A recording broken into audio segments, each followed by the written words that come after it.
துக்கம் சந்தோஷமாய் மாறும்.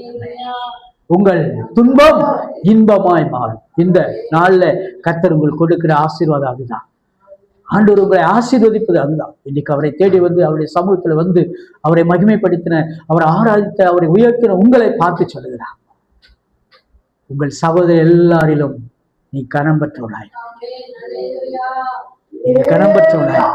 யாபேசை குறித்து, அவரை குறித்த அறிமுகம் அதுதான். அவன் சகோதரர்கள் கனம் பெற்றவனாயிருந்தான். அவருடைய தாய் அவனை துக்கத்துல பெற்றபடினாலே யாபேஸ் என்று பேர். உங்க பேர் கர்த்தர், உங்க பேரு கூட தேவ திட்டம் உண்டு. உங்க பேர்ல கூட தேவ சித்தம் உண்டு. உங்க பேர்ல கூட தேவ நோக்கம் உண்டுங்க. கர்த்தர் ராகேலுடைய பேரை குறித்து வேதத்துல எழுதியிருக்கு. அவர் சந்ததி தான் இன்னைக்கு பூமியில பலத்திருக்குது. நம்ம ஒவ்வொருடைய பேர் எழுதப்பட்டிருக்குதுங்க. பரலோகத்துல ஜீவ புஸ்தகத்துல எழுதப்பட்டிருக்குங்க. ஆமா, ஆண்டவர் நம்மை ஆசீர்வதிக்க தந்திருந்து கொண்டிருக்கிறார். கட்டாயம் நம்ம ஆசீர்வதிப்பா. இன்றைக்கு விசுவாசத்தோடு போங்க.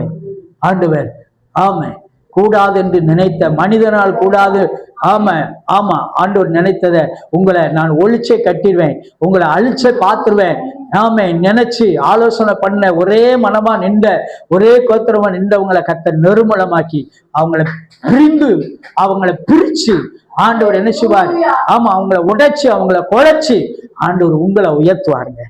உங்களை கனப்படுத்துவார், உங்களை நிலைநிறுத்துவார். அந்த இடத்துல உங்களை நிலைநிறுத்துவார். உன்னை குடும்பமா நிலைநிறுத்துவார். மகளே, ஆண்டவர் உன்னை குடும்பமா நிலைநிறுத்துவார். கர்த்தர் உன் தொழிலை நிலைநிறுத்துவார், உன் வேலையை நிலைநிறுத்துவார்.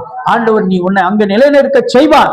ஆண்டவர் நீ கொடுக்கிற வார்த்தை அதுதான். விசுவாசத்தோடு ஆண்டவருக்கு நன்றி செலுத்தி கரங்களை தட்டி கர்த்தரை மகிமைப்படுத்துவோம். ஹல்லேலூயா, ஹல்லேலூயா, ஹல்லேலூயா.